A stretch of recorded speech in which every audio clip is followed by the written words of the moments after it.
Caríssimos irmãos e irmãs, nós estamos celebrando hoje a festa de São Marcos Evangelista.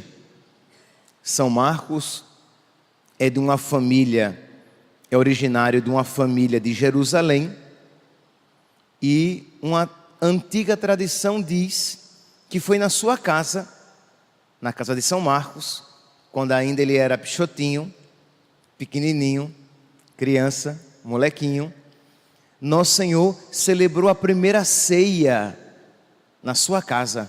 Sua mãe Maria era cristã.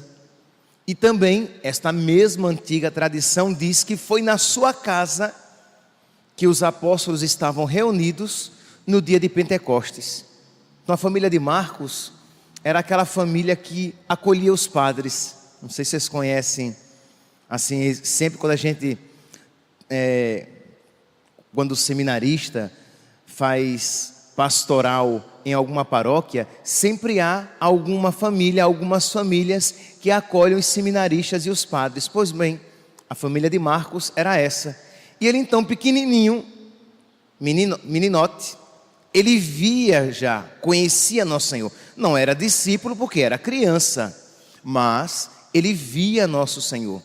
Ele conhecia Nosso Senhor e conhecia os apóstolos. Nos Atos dos Apóstolos, no capítulo 12, que fala a respeito da libertação de São Pedro, aquela libertação milagrosa, diz que quando São Pedro foi liberto, ele foi para a casa de Maria, mãe de Marcos. Ele saiu de lá e foi para a casa dela.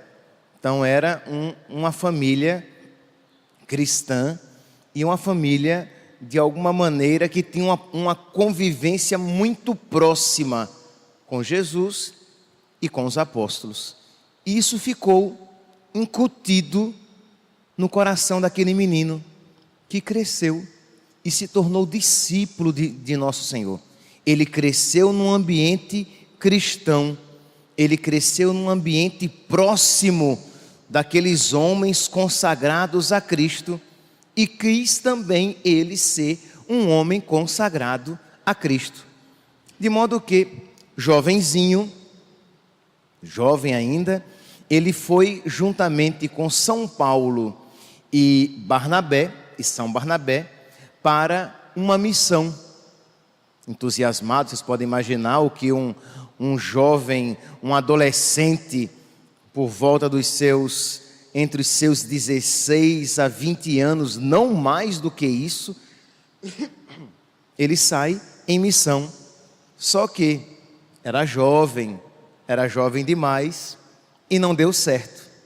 Ele desanimou, não se sabe muito bem os motivos, só se sabe que ele voltou.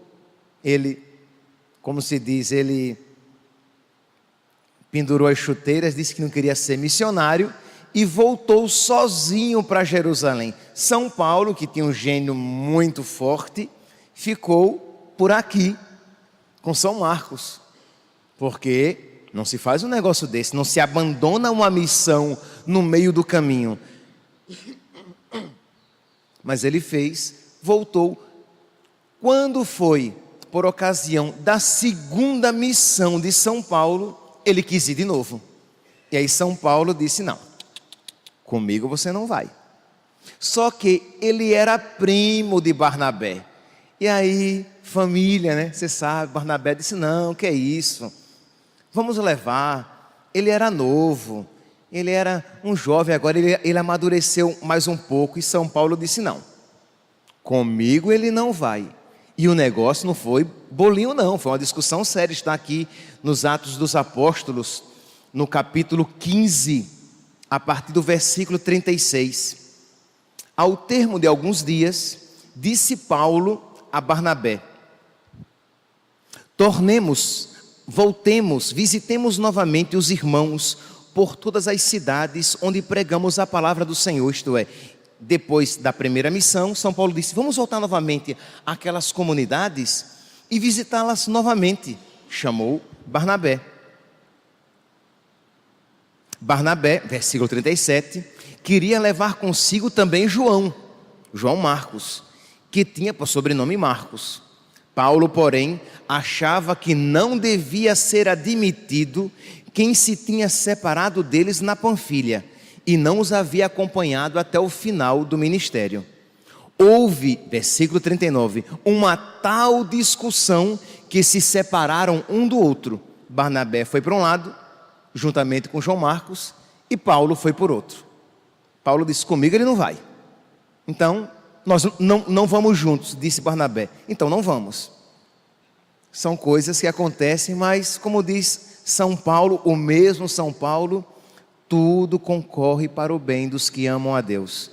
Isso fez com que João Marcos se aproximasse de Pedro, se tornasse colaborador de Pedro. E o seu evangelho, o evangelho de São Marcos, o evangelho que hoje ouvimos, ele tem a catequese de Pedro, daquilo que ele ouviu de Pedro, das pregações de Pedro. Enquanto o evangelho de Lucas depois se torna um colaborador de Paulo, é um evangelho que tem muito da catequese paulina. Pois bem, eles se separam. Depois, quando São Paulo é preso, estava velho, quer dizer, já não tem tanto sangue nos olhos, né? Já não está tão briguento. Aí Pedro diz: manda Marcos para cá, ele vai me ajudar tanto. Já está amiguinho de Marcos novamente. Vocês podem encontrar lá na segunda carta de São Paulo a Timóteo, no capítulo 4, versículo 11. Segunda carta de São Paulo a Timóteo, capítulo 4, versículo 11. Só Lucas está comigo. Está lá Paulo sozinho, preso. Diz: só Lucas está comigo. Toma contigo Marcos e traze-o, porque ele é bem útil para o meu ministério. Então há essa reconciliação, e no final da vida de São Paulo, no seu ministério, Marcos vai auxiliá-lo. Meus irmãos, hoje é quarta-feira, e como vocês sabem, a quarta-feira tem que ser brevíssimo. Mas o que é que essa história nos ensina? Essa história nos ensina a perseverança. Nós vemos aqui no jovem Marcos a sua perseverança. Ele, naquela primeira tentativa de seguir a Cristo com toda devoção, com todo entusiasmo, com todo amor e com toda radicalidade numa missão, ele desanimou. Aquilo se apresentou a ele como que muito pesado. Não era para ele. A santidade, a entrega total, estava muito além das suas capacidades.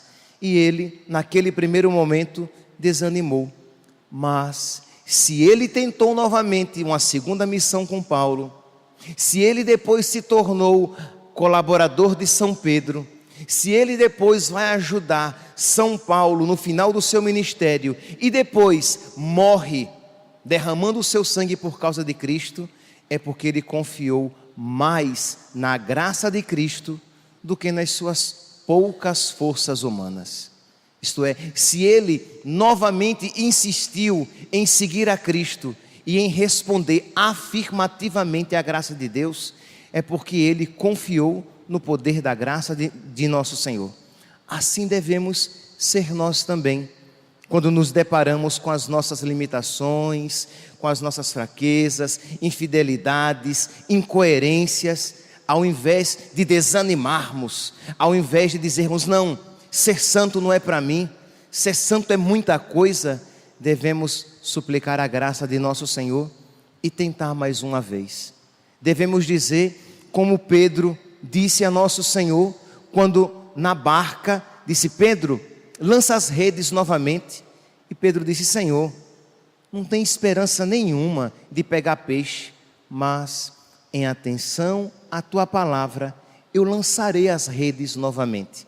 Que cada um hoje, pedindo a intercessão de São Marcos, diga: em atenção à palavra de Deus, que me quer santo, em atenção ao amor de Deus, que nunca desiste de mim, eu vou tentar mais uma vez, e mais uma vez, e se necessário for, morrerei tentando, e Deus não me deixará, não deixará com que as minhas tentativas sejam em vão. Morrerei tentando ser santo, corresponder generosamente à graça de Deus, viver com radicalidade a sua palavra e com a graça dele, se assim necessário for, derramar o seu sangue por amor a ele.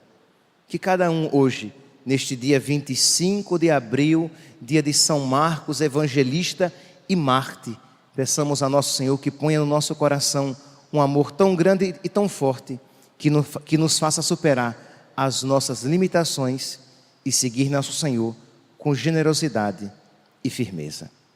Louvado seja nosso Senhor Jesus Cristo.